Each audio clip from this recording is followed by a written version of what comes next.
Right. Okay. Cool. So, just quickly, yeah. Do you mind if I just go off on a rant real quick? Being a single parent is difficult, man. Like, fully difficult, and it's like an ongoing difficulty. Like, you think one day, right, I'm kind of getting used to this. I'm kind of starting to learn to balance this, and then the next day, that's just thrown out the window. And actually, what I think underlines that, for the most part, is exhaustion.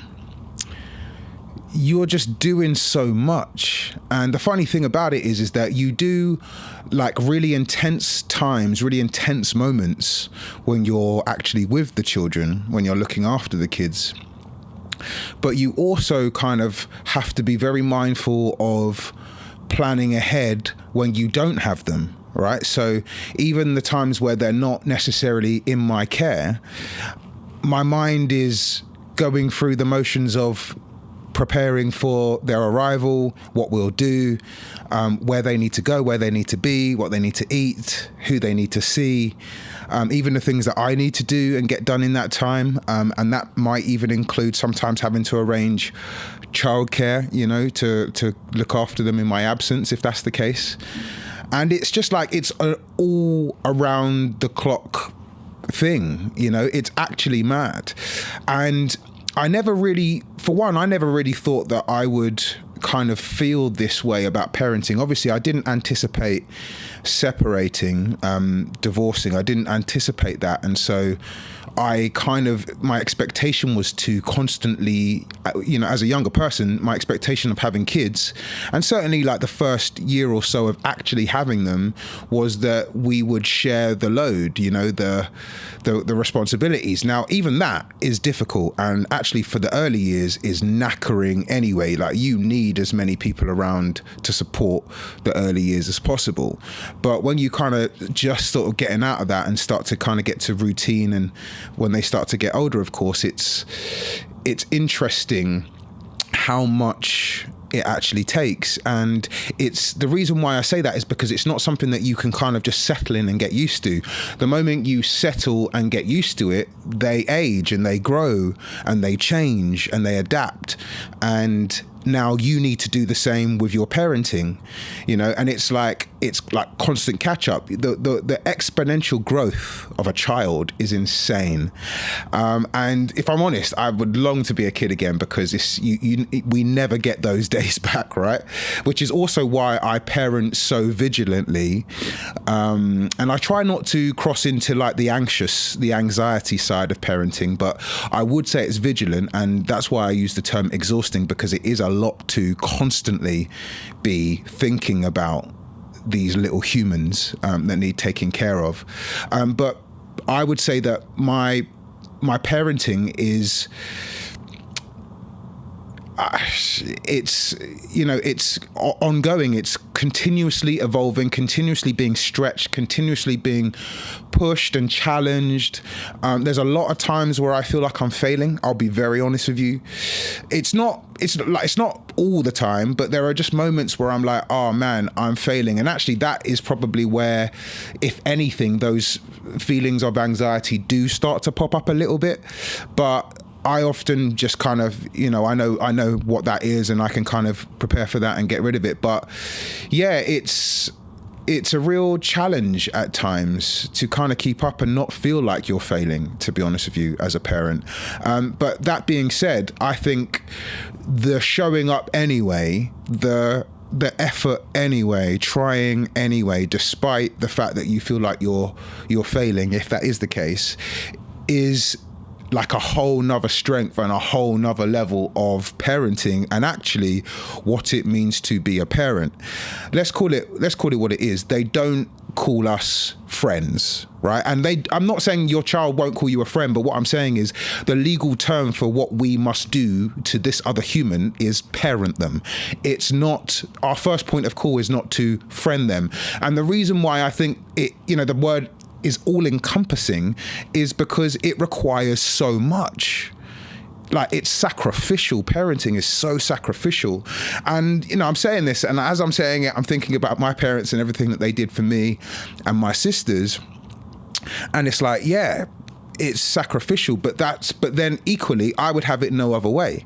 You know, I've got 2 little girls who need looking after. They need love. They need attention. They need their mother. They also need their father. They need to understand masculinity. They need to understand how to relate to masculinity safely, how masculinity should relate to them safely, and all the other things that come along with that.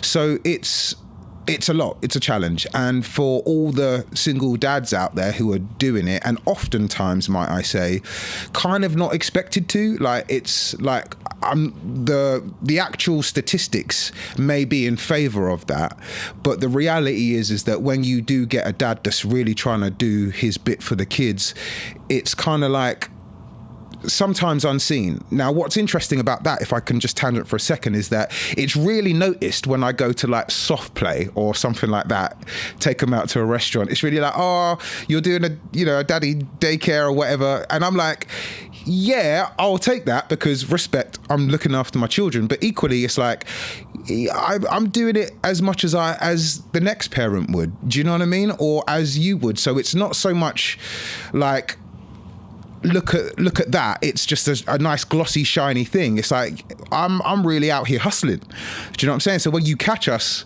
out and about, of course I appreciate the fact that you've noticed there's a dad out doing his bit, and I'm far from the only one, by the way. But yeah, it's nice to be noticed, but equally it's kind of like there's a lot of good dads who are actually trying. Now, what I will say is, like, a good dad doesn't necessarily mean he has been good in terms of the relationship with you. You two may not be good together, right? Let's be very clear on that. But in terms of his caring for the children, his willingness to support them, look after them, fight for them, you know, that's a good dad. And that kind of needs to just be a little bit leveled out, I think, more in society in general. Now, when I say that, it's not a complaint, because the truth of the matter is that there are more single mums out there who are going through the exact same thing and actually are getting no recognition whatsoever. And I must say that is a tough one, because yeah, I've just mentioned soft play. I go to soft play with the kids. There might be 1 or 2 people that see that, go, oh, isn't that cute? Look at you doing your thing. Great. But the single mum that's doing that week in, week out isn't getting any praise for it. And I think that is also where society in general, now this is where I'd like to kind of bring this together, in general needs to just support single parents more. Now, obviously, like I said, statistically, the single parent tends to be the mother more often than the father, but depending on the custody splits, et cetera, in terms of who's taking most care of the kids, if you like. But overall, I feel like it's an unnoticed thing. And actually, what you will get is you will get some sort of support within your network, within your family, within your village, your tribe. But outside of that, in terms of wider acknowledgement, I don't think that there's enough really support in terms of that. But that being said, you know, I think all segments of society feel like there's not enough support for them. So we're not alone. It's just the reality is that when you are doing this, you know, children are expensive. Let's just put it that way, right? Children are expensive. These guys cost a bundle. And even if you're a parent trying to do things on a budget, it's a bundle. And for those people that perhaps are in relationships but don't have children, don't want children, maybe are looking to have them, just acknowledge the fact that, there is an individual out here who's having to spend their income that would usually put them maybe ahead of the game, maybe, you know, in a nice place. They're now having to split that, not even split that, share that, and sometimes even more than that, for their children. You know, my kids, they do. I try to keep up with a few things that they enjoy, because I want to expose them to as many things as I possibly can. So, just for example, when I'm paying for piano lessons on top of the school lunches anyway, on top of, you know, tennis once every other weekend, it stacks up. It really stacks up. And it's like, that is a reality that I think, again, isn't necessarily given the support that perhaps it is rightfully deserved for that. It's difficult, man. And again, we live in a society where we got to go work, we got to go hustle, but also we got to parent. And if you're doing that in a single parent household, it's tough. Right, just one thing, you know, when I was in a previous position, I'm trying to just check the reality of just one day in the week, because I'm splitting the weeks up, right? So we're 50-50, but imagine I'm trying to drop the kids to school for 8:50, 9 o'clock roughly.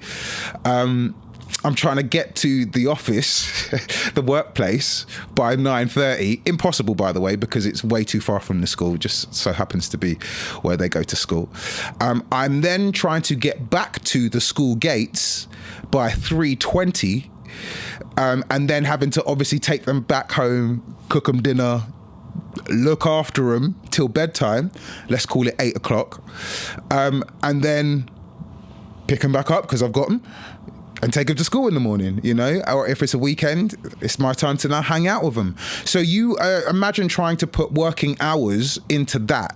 That's been a complaint for single parents for more years than I could even go on about, to be quite frank. But if you deep the reality of it, is that it is a real challenge. And actually what you see parents doing is making a decision. You have to make a decision. And I think decisions are made, generally speaking, as the children turn certain ages, right? So you make certain decisions at certain ages in terms of how available you are for either work or your children. You start making those decisions, and it might start off, generally speaking, it starts off that when they're very young, most parents, not most, but a lot of parents will try to make themselves far more available for the younger children, because again, you only get it once, right? But obviously by the time children start going to school and now legally cannot necessarily be in your care unless you're homeschooling, which some parents do choose to do, and is another model. But if we talk about like from 5 years upwards where they legally now have to attend school, again, most parents might try to get back into some work because, again, you can handle that if that's the case. But we are now talking about really small, short hours because of when you have to drop off and when you have to pick up. So now some parents add like morning clubs or after school clubs to extend the school day a little bit so they can go and, you know, work. The catch about that oftentimes is that schools charge for those clubs. So when you're going to do extra hours at your job, sometimes you're actually spending that earned income on childcare. Do you see what I mean? So even that is a lot of your hours are actually spent just paying for your child to be cared for and looked after. Not a problem. You know, we all chose mostly to have children. So it's not like a complaint, but it's just, it's something you need to be aware of because it's a real reality that will come for you if you're not aware of it. But you know, other than that, I would say that there's deep richness and enriching moments of joy parenting. You know, I love it. It's the hardest job I've ever had. And honestly, I need breaks from time to time. Let's call it what it is. And I think you're insane if you don't allow yourself breaks. You need support where possible. I know not everyone has it, but seek it out. But it is possibly the most rewarding thing I've ever done. And one thing I will say, just to kind of wrap this up, is based on identity, right? It's really difficult, if I'm honest with you, landing your identity when you become a parent as you are a parent. And the reason why I say that is because not having your identity, but landing it, like kind of, it will change, because obviously the moment you have a child, your identity changes anyway, right? You weren't a mum, you weren't a dad to anyone up until the point you became a parent. Now you are the primary carer or a carer of a child. They are your responsibility, no questions asked, up until the age of 16. So it's a lot, right? Just to manage that all by itself. So when your identity has now shifted from me and perhaps my partner, if you're together, to now parent, that is one change all by itself. And now when we start adding layers to our identity, because you are not just a parent. If you have a job and you have a spouse or a partner, you are also a partner, and that is a part of your identity. Your job, whatever you do, you will be part of your, I'm an accountant. It's part of my identity. I'm good with numbers, and it's something that you associate with. So when you start stacking, again, you add parent to that, it now adds to and interrupts your identity. Now, where this is challenging is when identities within you clash. And what I mean by that is when those identities have a responsibility and those responsibilities clash. So the responsibility of being a good worker, a good assistant, a good boss, a good manager, a good whatever in the workplace, right? The responsibility of being that can clash with the responsibility of being a good parent. So now I have internal conflict about what I'm going to do and what the consequence of me not doing the other thing might be. So I'm going to parent. The consequence is, and parenting is constant whether you choose to work really hard or not, by the way, but in terms of I'm going to prioritize parenting over work, income, all of that stuff. The consequence of that, of course, is you may not have very much money, right? Holidays, you want to take your kid away, you want to buy your kid nice things, you want to do stuff with them, you now have to start wondering about how much of that you can do, unless, of course, you're very well off, in which case, no problem. You switch that, of course. So my priority is to work, my priority is to bring money, I want to go on family holidays, I want to do all of that stuff. The consequence is that you don't spend very much time with your children. And the time that you do have might also be challenged in terms of interrupted. You might be called away for work. You might have to go and finish that deal. You might have to go and finish that shift. Whatever it is, it's going to now start to challenge the other identity that's within you. So even that, when you're dealing with that, and again, it's not the only example, there are plenty of other examples. Even sometimes being a good spouse can sometimes challenge your identity as a parent, because of the way your spouse was raised or the way your partner was raised.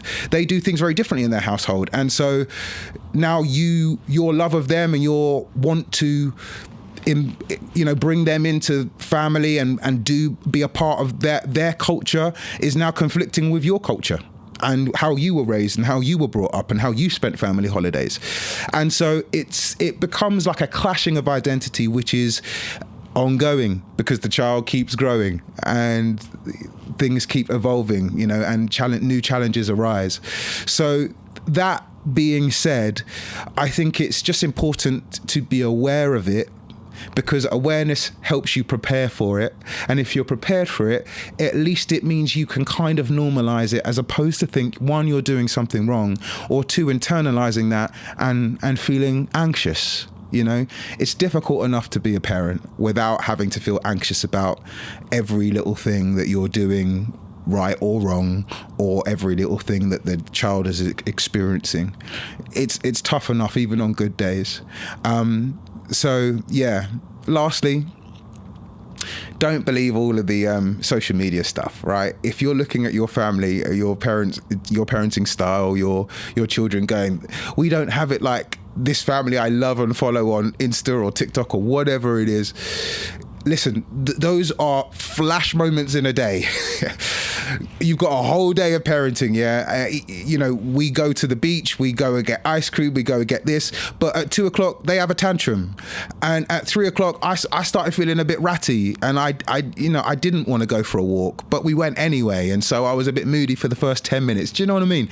It's like we still live normal lives, and you gotta kind of, if you don't want to feel like you're getting it wrong all the time, don't externalize don't think that everybody else, the external experiences that you see everybody having, are always real. They're not. You know what it's like. You take a photograph, yeah, it was a great day, great moment, but you stubbed your toe on the way home, you know what I mean? And you really hurt yourself, but the photograph remains. So don't get drawn into the hype, because I think that kind of level of comparing yourself doesn't help. right? You have culture and you have a way that you were raised, whether you like that or not. For good, for bad, you have something that you're either aiming towards or trying to steer away from. And that is enough without having to juggle with this Insta person's account of parenting. Okay, and that even goes for me. Like I'll tell you how I do it and how it is, but the truth of the matter is that you're gonna have to find your own style. And when it gets to a tough moment in parenting, you're not gonna have time to switch on TikTok or Instagram and check that quick post that you saved. You know, you're gonna have to just do the best with what you've been equipped with to try to get the best result possible for your child and for your family.